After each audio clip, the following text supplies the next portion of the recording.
This episode of the BJJ Campaign podcast is brought to you by Speed Pro East Bay in Alameda, California, in the heart of the San Francisco Bay Area. They're the source for premium visual solutions to spruce up your interior space. From window decals and wall murals to conference room graphics and directional signage, create a work environment that is tailored to your brand. They'll not only print your custom graphics, but do installation as well. Visit eastbayspeedpro.com. That's EASTBAYSPEEDPRO.com. And mention the BJJ Campaign podcast for 15% off your first order. Also, Eddie is a jiu-jitsu guy, so folks go out there and support him. I'm about to feed him to the sharks right now. Get him hype right now. Yeah. You know the ground is up. Yeah. Everybody that trains, you know the game. Yeah. So let's get it. Slap it up, bump it, and roll. Hey. Yeah, that's the way that it goes. Ain't no better way to better yourself in this game. You're feeling the growth. That's time on the mat. We put in the work. Believe it ain't easy, I know. But we train for the love of the game, the love of the art. Now slap it up, bump it, let's roll.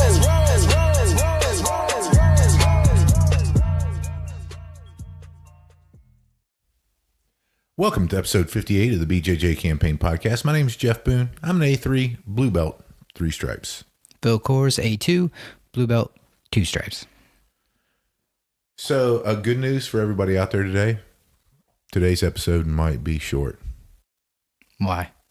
I don't know. I mean, I just don't feel like we have a bunch of topics. No, not really. You know, but that's good, you know, because then they can get on with their day and give us more ideas and we can explore them. All right.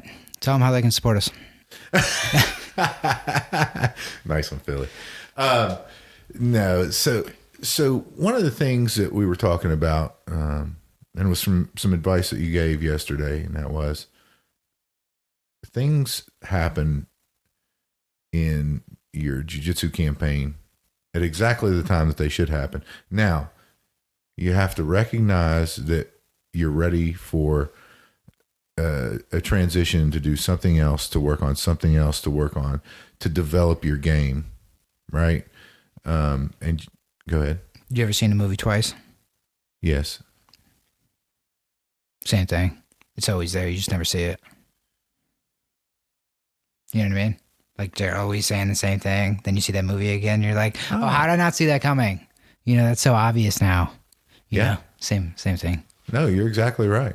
You're exactly right.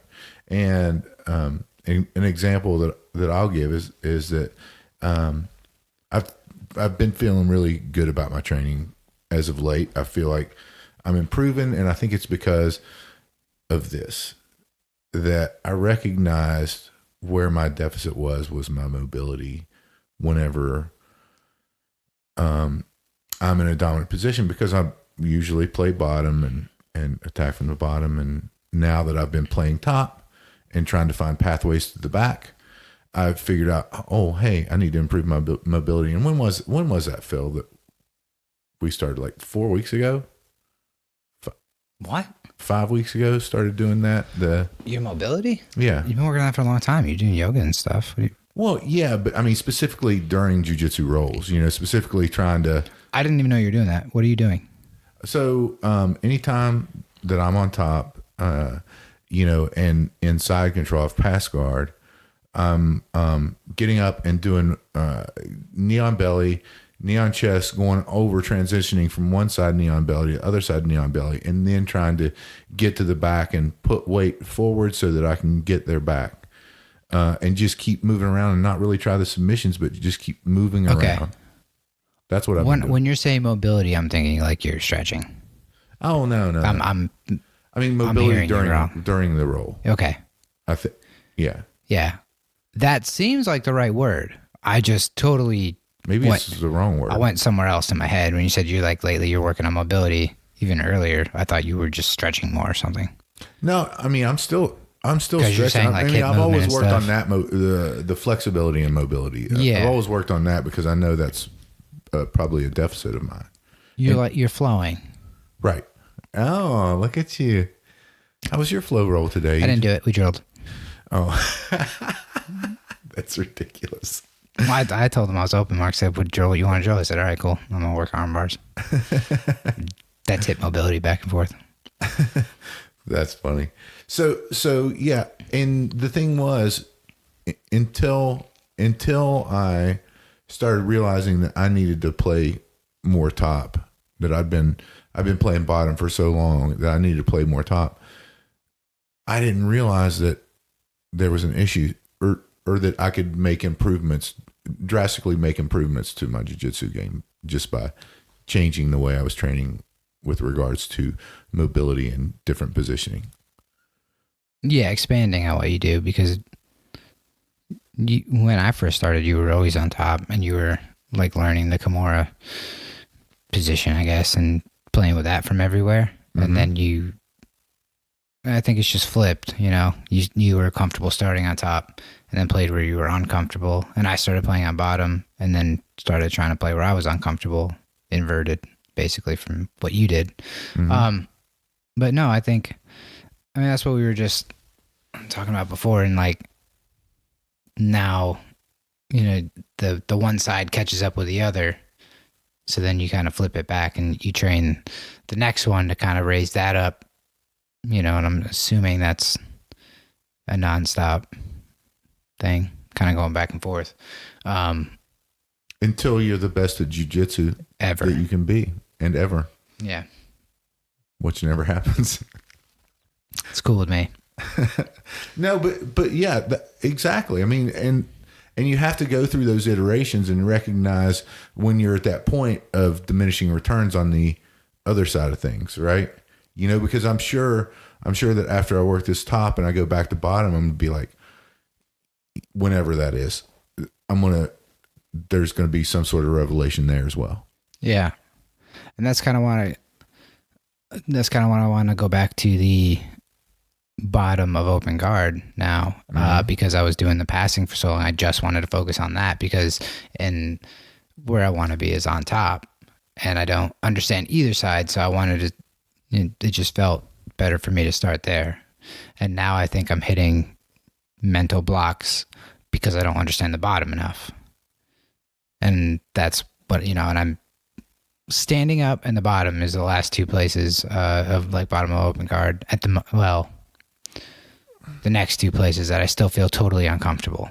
Sure. Like I still have no idea how to get out of neon belly. I just kind of wait for people to get bored and move on because it's terrible. So Phil's DVD coming out soon. Neon Belly Escapes. Just wait till they get bored. Just don't give them an arm. Be a short one. Yeah. So the bottom, I think, of the open guard will help me understand just the position more. There's a million of those positions, I guess, but just to help bring up the other side. It's like, I know you want to do this. There's a lot of times where I'm passing the guard where I just react to stuff and I don't know why. And like, that was what was cool about doing it with Chris yesterday, because he's newer with the open guard. I mean, he likes X guard, but he's still, he's probably more familiar with open guard than I am, because I try hard to stay out of it. Like, I just try to pull either close guard or half guard. But he's doing things and I'm reacting, and he's asking why I did it, and I don't know. I was just do it again. And it's just, because I've failed it so many times the other way. Like, I don't want to do that. Like, this is what I want to do. I can't tell you why, but like, when you're doing it, this is how I'm reacting. Right. You're killing the hooks, getting your weight back, whatever you have to do to get away from that position. And it was cool to do that with him, because we're kind of problem solving and putting the why, and it's like, I'm doing this 3 times, and I was like, I don't know what to tell you to do from here. So we just asked John, and then he said it, and that was cool. But, that was fun. And now I want to, try to figure out that other side. Now Chris's deep half guard is going to be amazing.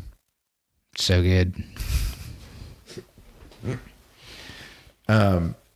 So let's talk about something. With one of our training partners, we kind of talked with it. They were new blue belt, and they were, having difficulty, kind of seeing the progression, and you were in their position just 4 months ago, right? 5 months ago. Yeah. Well, I mean, I still do it. Yeah.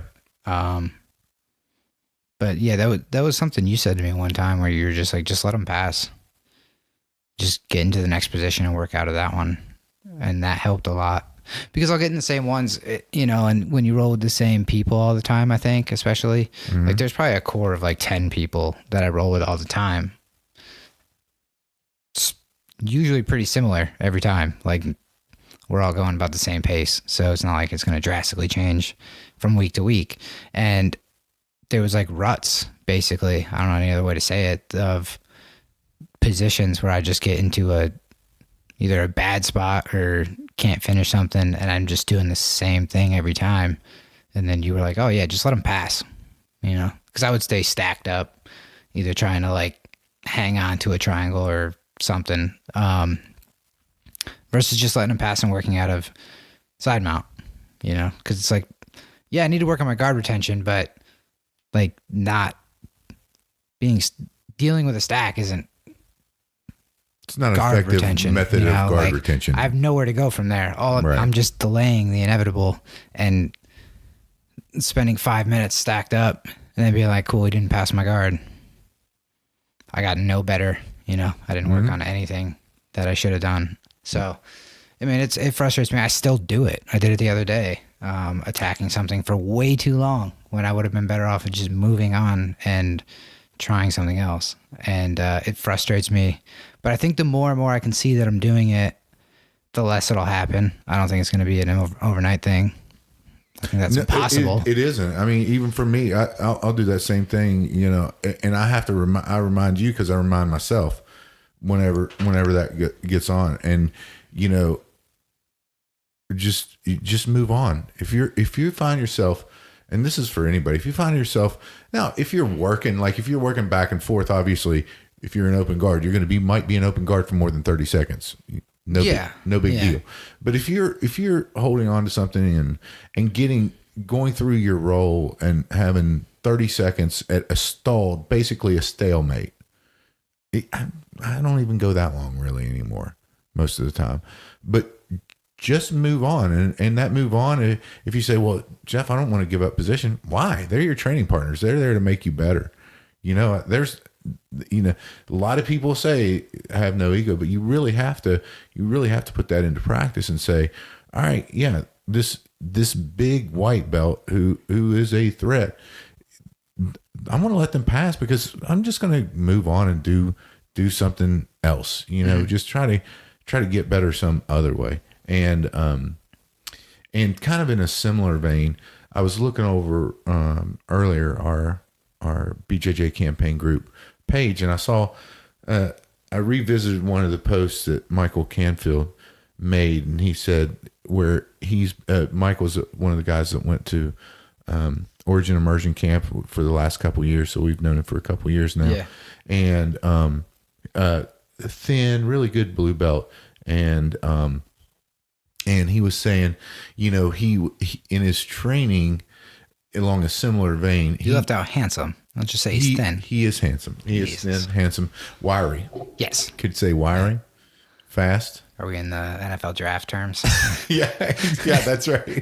Mel Kiper. But he was saying, you know, he spent too long trying to defend something that was deep, a submission that was deep. Now, I know they're going to be like, Jeff, you're talking out of both sides of your mouth now. Yes, you have to try to get out of those deep escapes too, but you have to do that with training partners that you trust, and you have to give it that attempt at the late escape and then move on, tap, or you get out, either one. But he was saying that he was spending too much time in that tough position, and the benefit is, right, he's really hard to submit. I'll attest to it. I rolled with him. He's really good, and he's tough to submit. And but is he inhibiting his training that way? And he felt the answer was yes, he was. Yeah, it's because he changed his mind and wanted to do something else. I go through this all the time. Like there's just no, I don't think there's any way to do it wrong. I think there's ways to do it wrong. Yeah, I said that wrong. I don't know. Like, when you're saying you spent so long lasso guard, that's applicable to a bunch of different positions, I think. I don't believe that anymore anyway, because I like. But I don't think being stubborn and stuff like that is that bad, you know. And he did it for a while. You know, if you move on and try other stuff, I mean, that's I don't know. He felt at that time. Again, it's part of that timing, right? Yeah, it's that timing. It was the right time for him to say, "Hey, you know what? I'm going to tap sooner, and we're going to get in more positions. We're going to do more jujitsu for my training." Yeah, right. Instead of locked in trying to, you know, do feats of strength and not really technically defending. If you're technically defending, then sure, stay with it, right? But that wasn't the impression that I got. It was, you know. Agreed. Yeah. And I do that same thing. No, you don't. Not that much. Depends who I'm rolling with. Does it? Mm-hmm. I can see that. Yeah. The same reason I don't let certain people pass the guard, and then there's people I don't fight hard enough to keep the guard because I know the guard pass is coming. Yeah. It's the same thing. It's a mental. It's like, you ever seen that Big Brother thing where the person isn't as good or couldn't, you know, they're now bigger than their big brother, but they still see them as that, and you can't. Sure. That mental thing is there. It's yeah. So you saying I always will have that Big Brother thing over you? That's great. No, you're gonna be way too old soon. That's true. That's just fighting the time. That's Phil. coming. That's all I'm doing, I literally baby. just have to wait.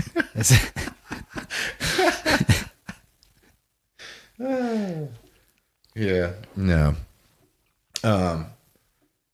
Anything along the lines of that, you know, everything kind of happens when it should happen. And I'm trying to bring it back to also the newer white belt, right? Because in Sunday rolls, we have some newer white belts that come to that and are really, they're really getting better, you know, and I'm just thinking about that, you know, they're spending time defending, but again, if you're training with those newer white belts, work what you want to work and then move the positions along and then let them work some, you know. Mm-hmm.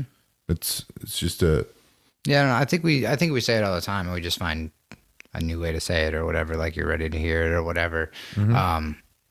But yeah, I mean, it keeps coming back and that's the fun part as you're picking up the next thing. I think it's impossible not to pick up the next thing if you keep trying stuff. Yeah. Like I think I train kind of dumb. Like I do a lot of, like, I have to do it the hardest, stupidest way possible for me to learn stuff, you know? But that's how I find it the most fun. And then I figure it out and, you know, quote unquote, for myself, as people are telling me the same stuff all the time. For 6 months generally, and then you figure it out for yourself? Correct. Yes. Yeah. That's generally the pattern you follow. I feel like if I was smarter, I would get a lot better, a lot faster. I forget who I was talking to. I was talking to somebody recently, but I looked at like my attendance and I was like, I don't remember when it was, but it was like, you got 7,000 classes. It was like 500 classes. I was like, how am I still as bad? I've done this 500 times. Like, but yeah. So I mean, but that's why I have to do it. And I think if I did it other ways, it would take the fun out of it. Maybe, I don't know. But that's just how I'm going to do it. Refusing to listen to anybody for 6 months until it suits you to listen to them. And then it's actually your idea. Correct. Yeah. I like that method. It's flawless. Yeah. Yeah. Listen, everyone trains differently, Phil, you know? Yeah. I think I could get a lot better, a lot faster if I was better at listening and learning. For sure. Yeah. Yeah, for sure. Oh, well. I'm just glad you aren't. Yeah. Moving on. And I don't know if we covered this. We have covered this before, but I want to go back to it.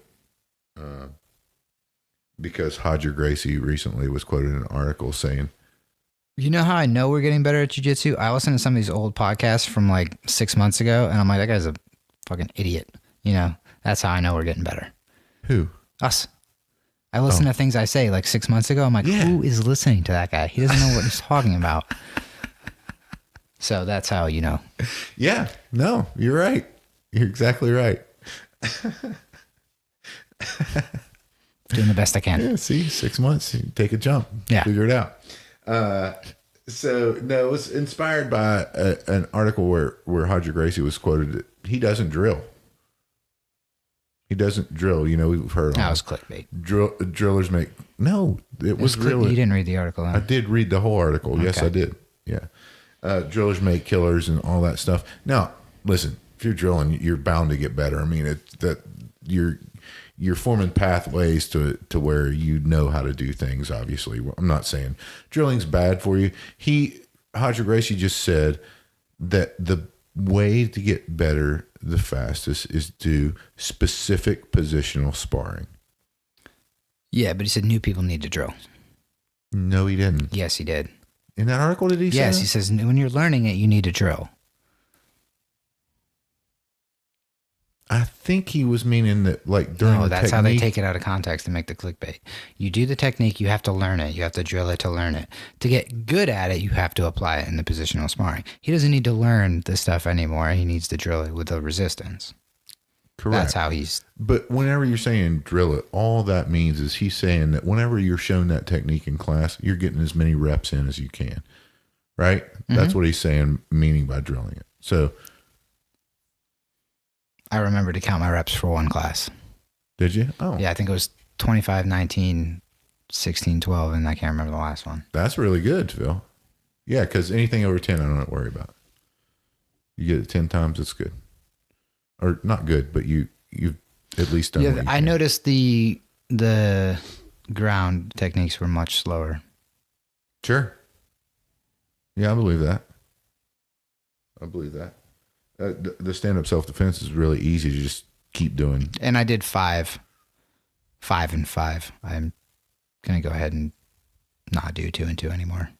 I think Between that's what right. John said and what Steve said, I think that's the better way to do it. I think 5 and 5 is right. But the problem is that hopefully is the break going to take, if you do 5 and your partner only gets 3, Mm-hmm. I don't think with 5 and 5, I think with 5 and 5 that for sure you're going to be able to drill at least the first 5 and 5. Man, and you know what I stopped doing is I don't talk anymore when I'm doing mine first. Yeah.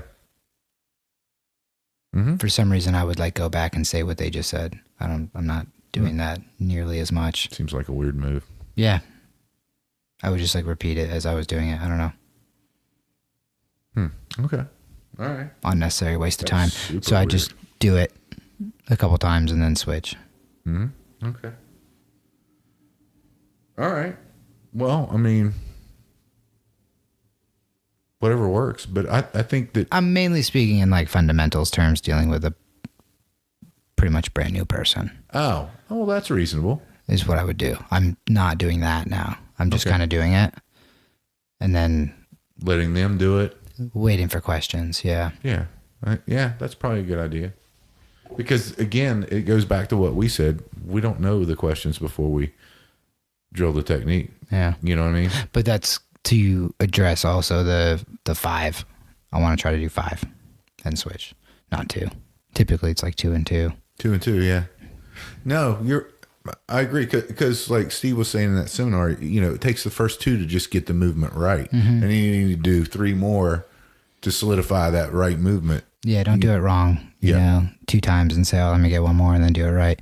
And he was saying do more. I liked that a lot. And John, I've heard him say 2 or 3 times now recently that you should be doing it more times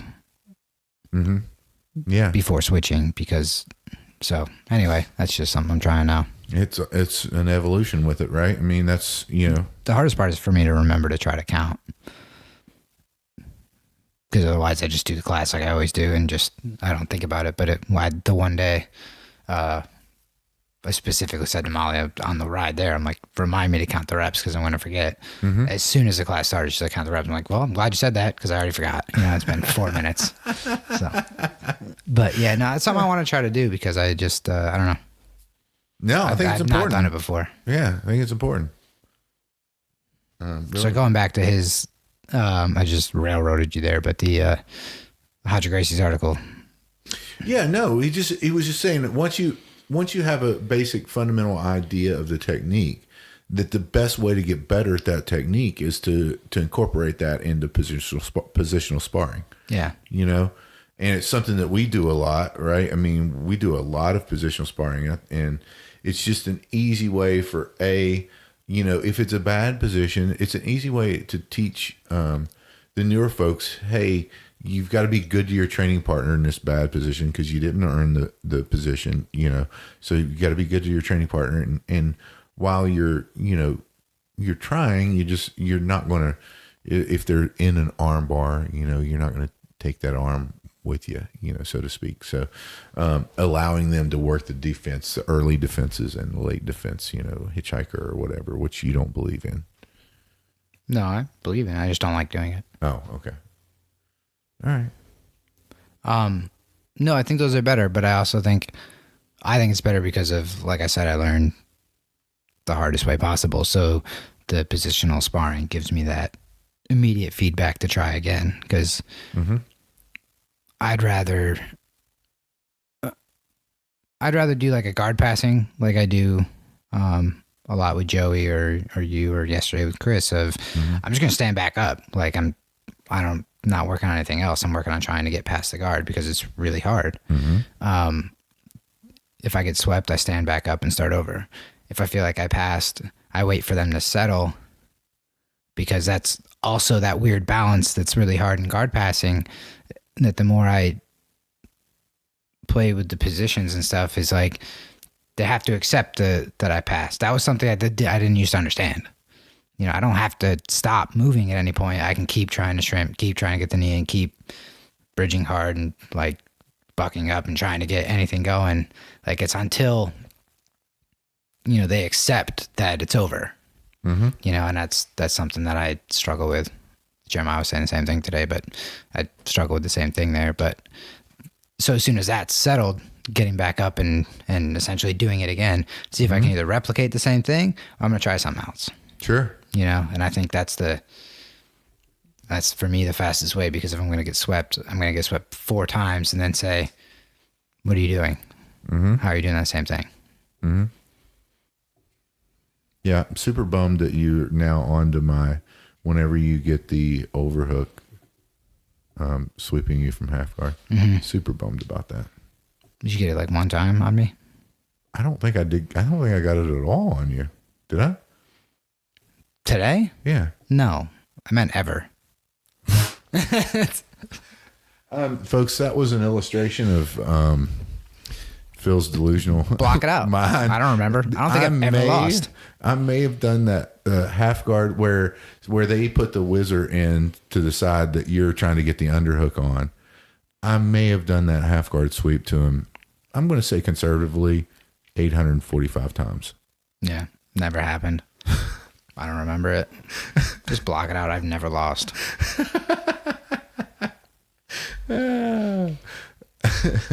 Again, where positional sparring comes into play. I mean, if we joke, but you get swept like that 3 or 4 times, you're like, what the hell's going on? Why am I getting swept? Well, here, you're trapping your own arm with this, trying to get the whizzer in for whenever I've got the underhook.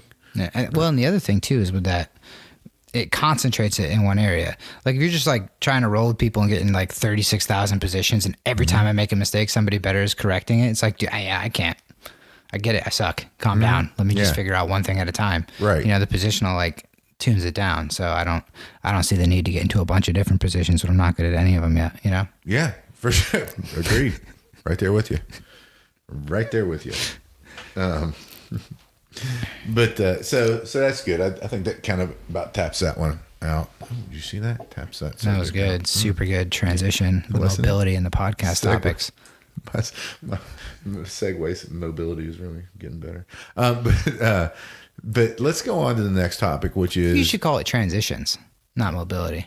Transitions. Yeah, that's right. Yeah, you're right. Like your transitions and control. I would say that's... Transitions and control is probably a better word. Of what you're doing in mobility. It takes mobility. Because I really had no idea what you were talking about. Well, the audience probably didn't either, and they're wondering what's going on. So, yeah. Folks, it's transitions. I get in top half guard and I stretch. That's not what I'm doing. So we did a lot of no-gi today. Yes. That was fun. It's a blast. Coming from a no-gi hater myself. You are a no-gi hater. Yeah, I am big time. I don't like it. There's like 4 submissions to do. I don't like it. And I was surprised that you brought it up to me whenever, in fact, I was thinking about it that morning. I was like, man, we should do half no-gi. Like the Charlotte School does some of their open mats, half no-gi, half gi. And I was like, we should start doing that. Yeah. I was just going to ask, like, if you aren't about it, I was going to ask individually if people just take the top off. Yeah. Just so I can practice. Half of it is because my fingers are sore. Top folks, he wasn't asking men to take their rash guards off. Were you? Yeah. The half of it's because my fingers hurt. Half of it's because it's another thing that I'm just like, I don't know how to do it. So I'm just going to force myself there. Yeah. So what do you find the biggest challenge with no-gi is? Like for you personally? I don't know. I just don't know because I just don't do it. Well, I'll tell you what it is for you because you told me earlier what it was, and that was the lack of grips. Mm-hmm. Right? However, my grips suck against people who are good. I mean, that's like realistically, like I don't have planned grips most of the time. I just grab a collar, you know. But if they're better, it's not an effective control point anyway. Right. I don't know. I haven't done enough of it to like totally write it off. I feel like just things I noticed today in the super small 45-minute sample sizes, it felt like it was easier to get to the back. It felt there's more transitions in I mean, it's definitely quicker and higher amount of transitions. So that gives you more opportunity to get to the back. Breaking the guard was very challenging because I'm so accustomed to holding a sleeve to stand up on with. It feels easier to pass once I get it open. You know? So it's like there's those little differences and stuff, but I've just never not played with it enough to say like what's good and not good. I know like I didn't like the guard for the longest time in it because I couldn't grab somebody's collar, or collar choke them. Yeah. So, you know, I don't know. We'll see. What do you think? No, man, I really like no-gi. I mean, I feel like this is going to give us, if we continue this format, like Sunday, doing our Sunday rolls and making it half no-gi, half gi, I think that's a really good supplement because you can see it in the substitute for obviously the grips are the overhooks, the head control, the head and arm control, and on the instructional that I have of Danaher's with the leg lock system, he actually breaks down that control really nicely as far as what your grip hierarchy is and how you should deal with it and that sort of thing. So that was pretty cool. And yeah, I mean, I like no-gi. It seems like in no-gi, well, it doesn't seem like it is.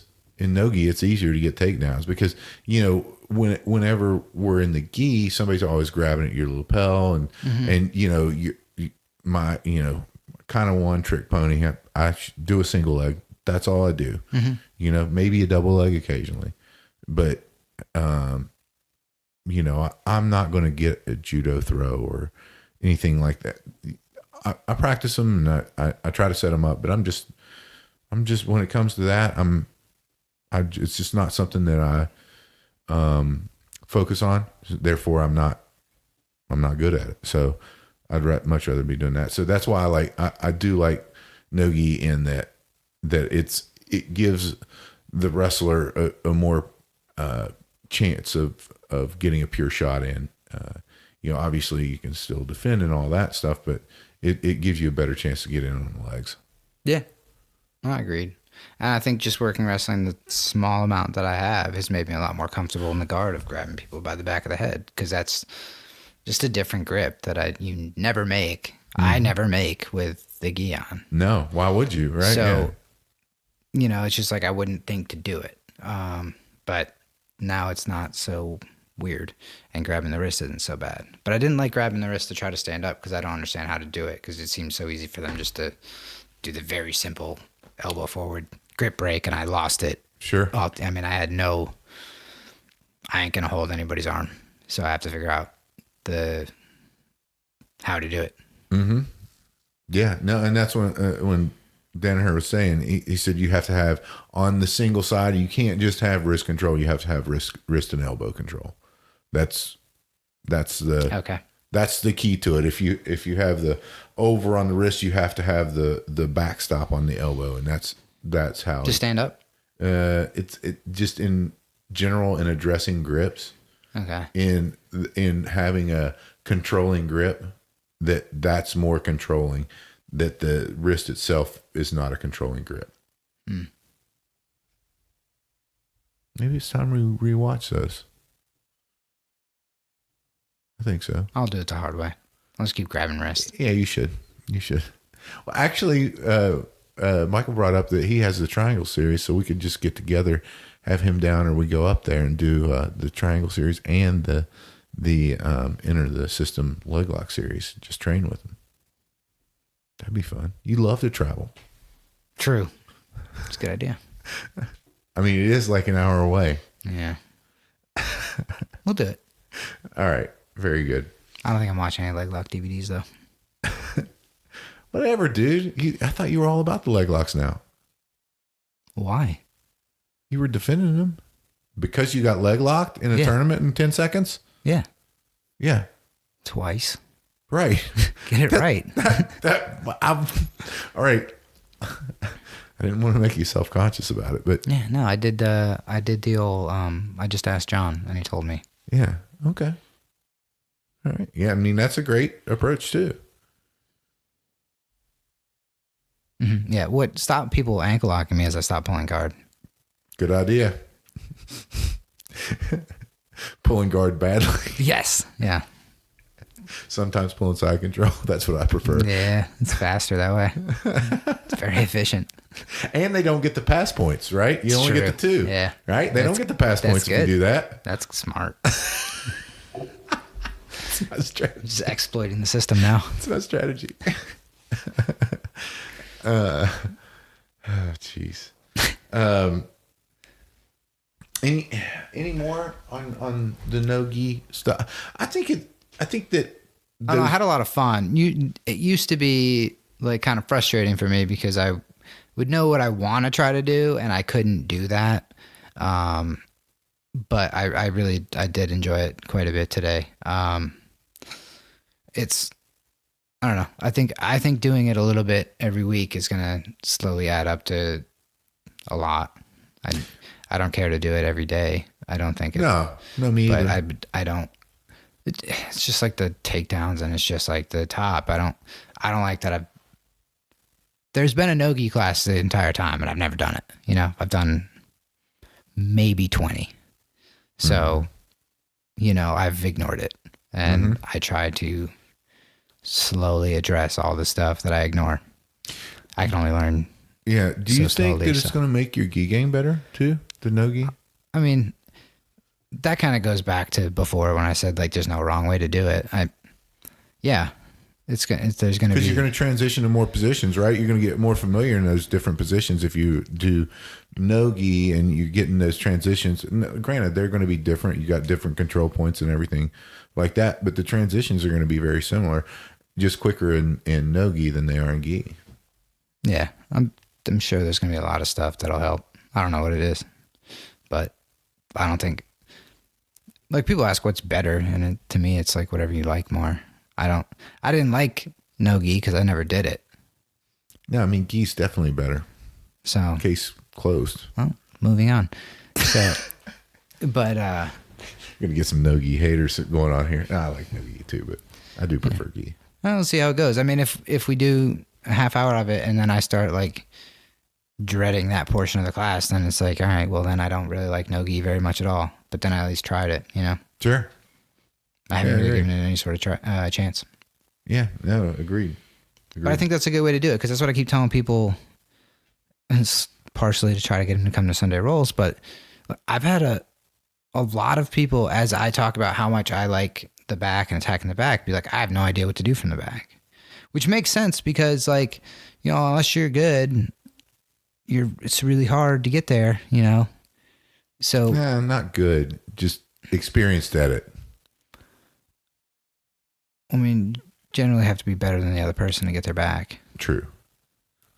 Okay, you're right. So, like, most of the time in a normal role, I'm not going to get anybody's back. Going back to the positional drilling, doing that a lot started to give me experience in the position to where I'm like, oh, I like this one. Mm-hmm. How do you get here? I want to be there to attack or whatever. But I wouldn't have known that I like it. I wouldn't have known what to do without week after week, 5 minutes here, like 5 minutes every week, in the position, both sides, you know? Yeah. So I think this will have the same effect, but that's what I was telling people is like, if you don't know what position, what to do, then that's, you know, one you should be focusing on. Yeah. I was saying the same thing with takedowns with Talise, because I used to do the same thing that people are doing to me now, where it's like, I didn't want to do takedowns. So like if somebody was like starting a takedown, I would just sit, fall, just kind of like, all right, man, just take me now. We'll just start from there. Which I get because I didn't want to get hurt, but it's the more I'm playing with them and kind of start to understand what's happening. It's not so like, all right, when is he just going to throw me on my head? You know, like you start to get an idea of what's coming, what's happening or whatever, and you get more comfortable. Same with anything else. So it's like, that's one of these positions where I'm still uncomfortable. That's what I need to focus on. No, I totally agree. Yeah. So more takedowns, more no-gi. Yeah. I like it. So, Phil, we've got a nice plus for our listeners out there, our female listeners in particular, because AJ Klingerman is putting on the Role Model Women's Only Camp. It's in Indianapolis, Indiana, and that's May 1st through 3rd. Going to have a bunch of great instruction there. Nikki Sullivan, who's a black belt under Galval. Hillary Van Ornum, she's multiple time placer in the worlds in black belt division, brown belt division, masters division. So a lot of top-notch instruction. And they gave us, our listeners, a code that will get them 10% off that camp. Coupon code. So whenever you're going to check out at the Role Model Women's Only camp, it is BJJ Campaign is the code. I know it's tough to remember. Yeah. But it'll get you 10% off, and totally worthwhile. And you know, we've done 2 Origin camps now, and there's something like special and very fun, and you get a lot better about a grappling camp. Like you'll make friends there that are just different, you know? That's the same thing like you go to jiu-jitsu and you have friends that are not your work friends. But I think the camps are a really, really good way to get better, and like it's a good experience. Yeah, and that camaraderie. I mean, you know, listen, there's not as many women out there doing jiu-jitsu as there are men, and to be able to form that camaraderie with women, and not only that, but you know, you think, oh boy, you know, oftentimes, I know we shouldn't, we compare ourselves to other people in the gym, and sometimes whenever you're smaller, I'm not saying just because you're male or female, but when you're smaller, maybe you're older, maybe you're whatever, you don't have anyone that you directly compare yourself to, because there is no one there. And in this, you know, and again, not saying you want to compare yourself, but you're going to have all different shapes, sizes, ages of women there that are going to be in different phases of what their grappling journey is. And so I know it's going to fill up fast. This is May 1st to the 3rd. And I mean, I'm sure they extended it last year where they had to increase the capacity several times. I don't think there's anything else like it. Yeah, there's nothing else like it. So, you know, go again, that coupon code for 10% off is BJJ Campaign, and it's the Role Model Women's Only Jiu-Jitsu camp. Another big offer is we've got hoodies on order. Yeah. More rash guards coming because we almost sold out. The hoodies have been requested by multiple people nonstop. Looking at you, Scott. And we're going to do the combination offer that I've forgot what it is exactly. It's but the kitchen sink offer for Black Friday, folks. We're going to have a Black Friday special, so set it up. BJJ Campaign episode. What we're going to do is give you one of everything we got. And that retail value would be, I think, normally $125 for everything that we got. We're going to do it for $100. I hope we'll do it for $99. It's way better. $99. It's only two numbers. 3 numbers is too Shipping many. is included. Yeah. Unless you're overseas. But yeah, the hoodies, the rash guards, t-shirts, patch, BJJCampaignPodcast.com. Facebook, join the group. Instagram, posting there sometimes. We should do more, but we should. And I should take a selfie every night when I go train. I'm sure people would love seeing that. They'd love it. Thoughts? Yeah, 100%. You really should. Yep. All for it. What was the other one? YouTube? There's YouTube. You can check that out. Yep. Should be listening on YouTube. Yeah. Also, if you want to help support us, you do jiu-jitsu. You probably know people who do jiu-jitsu. Share your favorite episode with them. It's pretty easy. You just go to the podcast app, boom, share the episode. Send it to one of your training partners. Maybe they'll like it. Probably they won't, but maybe they will. Anything else? I think we're good. All right. So, folks, if you're not doing something out there each and every day to make yourself better, get out there and do it. Phil and I choose jiu-jitsu. We hope you do too. This episode of the BJJ Campaign podcast is brought to you by Speed Pro East Bay in Alameda, California, in the heart of the San Francisco Bay Area. They're the source for premium visual solutions to spruce up your interior space. From window decals and wall murals to conference room graphics and directional signage, create a work environment that is tailored to your brand. They'll not only print your custom graphics, but do installation as well. Visit eastbayspeedpro.com. That's EastbaySpeedPro.com. And mention the BJJ Campaign podcast for 15% off your first order. Also, Eddie is a jiu-jitsu guy, so folks go out there and support him. I'm about to feed him to the sharks right now. Get him hype right now. Yeah. You know the ground is up. Yeah. Everybody that trains, you know the game. Yeah. So let's get it. Slap it up, bump it, and roll. Hey. Yeah, that's the way that it goes. Ain't no better way to better yourself in this game. You're feeling the growth. That's time on the mat. We put in the work. Believe it ain't easy, I know. But we train for the love of the game, the love of the art. Now slap it up, bump it, let's roll.